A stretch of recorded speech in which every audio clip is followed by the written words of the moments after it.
सफाई की स्थिति को काफ़ी नज़रअंदाज करा जाता है। उस पर आपके क्या विचार हैं और उसका समाधान क्या है? मैं आपको इस बारे में ये नहीं कह सकते आप कि सफाई की स्थिति को नज़रअंदाज किया जा सकता है। सफाई होती है शहर के अंदर, पूरे रोज़ाना होती है, लेकिन हाँ, इसमें भी कोई दो राय नहीं है, पिछले 5-6 महीने से सफाई की स्थिति ज़रूरत से ज़्यादा बिगड़ी है। जी। मैं यही लोगों से अपील करूँगा कि कूड़े को डस्टबिन में रखें, बाहर ना फेंकें, क्योंकि कूड़ा कोई बाहर से आके आदमी नहीं फेंकता। हम ही अपने घर के आगे कूड़ा फेंकते हैं। हम अपने घर के आगे, अपनी दुकान के आगे, अपनी फैक्ट्री के आगे कूड़ा ना फेंकें, तो वो सफाई होने में के अंदर आप ऐसे मान के चलें 80% हमारी समस्या हल हो जाती है। लेकिन जिसका दिल करता है जहाँ पर कूड़ा फेंकता है, वो एक समस्या है। बाकी जो इसमें भी कोई दो राय नहीं है कि सरकारी कर्मचारियों के अंदर भी एक तरीके की भावना बन गई थी कि कूड़ा उठता है तो ठीक है, नहीं उठता है तो ठीक है। लापरवाही चल रही थी। हमारे यहाँ एजेंसियाँ जितनी भी हैं, प्राइवेट एजेंसियाँ, उन्होंने भी इस काम को बहुत सीरियसनेस के तौर से नहीं लिया। कुछ कंपनियों को हटाकर ठेका भी दिया गया। उन्होंने कहा कि हम 800 गाड़ियाँ लगाएंगे, 900 गाड़ियाँ लगाएंगे, जिनके बदले में 150 ही गाड़ी लगी। तो 800 गाड़ियों ने जो कूड़ा उठाना था वो 150 से नहीं उठ सकता था। इन सब चीज़ों को प्लान करके बनाना है। नंबर 2, हमने कहीं पर भी, मैं ये कहूँगा, सफाई के लिए कूड़ा उठता है, और कूड़ा उठ के जहाँ पर भी ये डालते हैं, गली से रेहड़ी ले जाने वाले कोई 5-7-10 किलोमीटर तो वो ले जा नहीं सकते।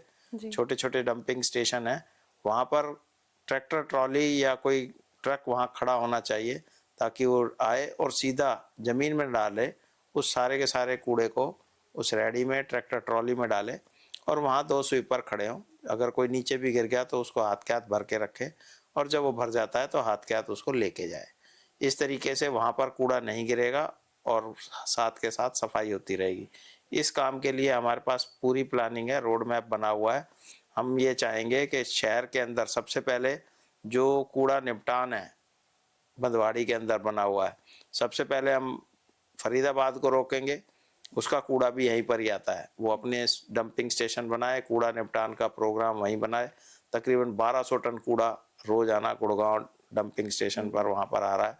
हम ये चाहेंगे कि वहाँ से अगर फरीदाबाद का हो जाता है तो कम हो जाए।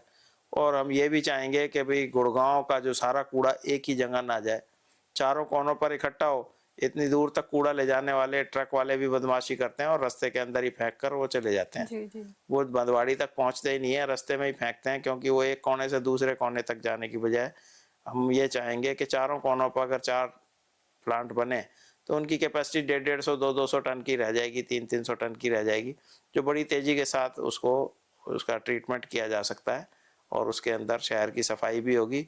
वहाँ पर भी डंपिंग स्टेशन उठता जाएगा, और लोगों के साथ मोटिवेट हमें करना पड़ेगा, ताकि हम उसको, कूड़े को सड़क पर ना फेंकें, कूड़ादान रखें, जैसे ही कूड़े की गाड़ी आती है उसके अंदर डालें। इस तरीके की प्लानिंग करके हम उसके ऊपर काम सोच रखा है, और सोचा हुआ भी है। कहीं पर हमने 5-4 जगह आजमाया भी है, उसके अंदर काम किया है। और एक बहुत बड़ी समस्या है हमारे यहाँ सीवर की, सीवर ओवरफ्लो। उसके ऊपर भी जो पुरानी लाइनें डली पड़ी हैं उनकी सफाई होनी है, नई लाइनें डलनी हैं, क्योंकि आबादी बहुत हो गई है, पाइपलाइन छोटी पड़ने लग गई हैं, ऊपर से उसमें कूड़ा करकट और लोग बाग भी उसके अंदर कचरा भर देते हैं। उन सबको भी वहाँ पर मोटिवेट कर कर ये करा जाएगा कि सीवर के अंदर गंद ना डाला जाए, और करा जाए। और उसकी सफाइयाँ जब होंगी तो मेन तो सबसे पहला जो अर्जेंट में काम है वो सफाई जो बड़ी तेज़ी के साथ हो, वो कराने के बाद फिर जहाँ जहाँ भी ज़रूरत है वहाँ बड़ी लाइनें बिछाई जाएँ और काम किया जाए। गुड़गांव के विकास के अंदर तो ये सारी चीज़ें सब अलग अलग तरीके की हैं।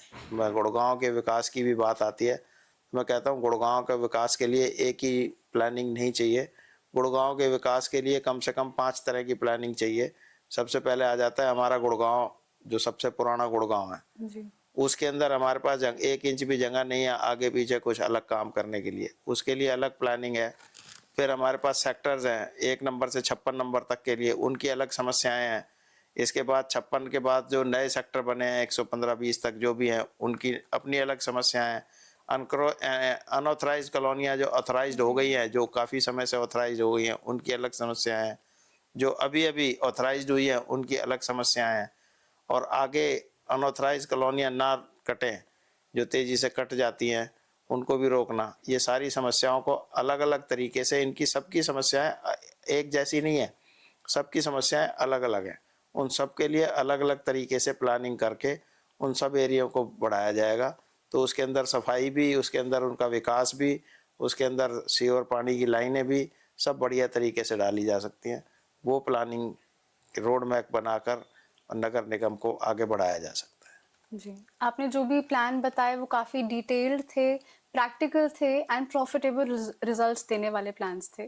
तो मैं आपको बहुत बहुत शुभकामनाएं देना चाहूँगी आपकी फ्यूचर के लिए।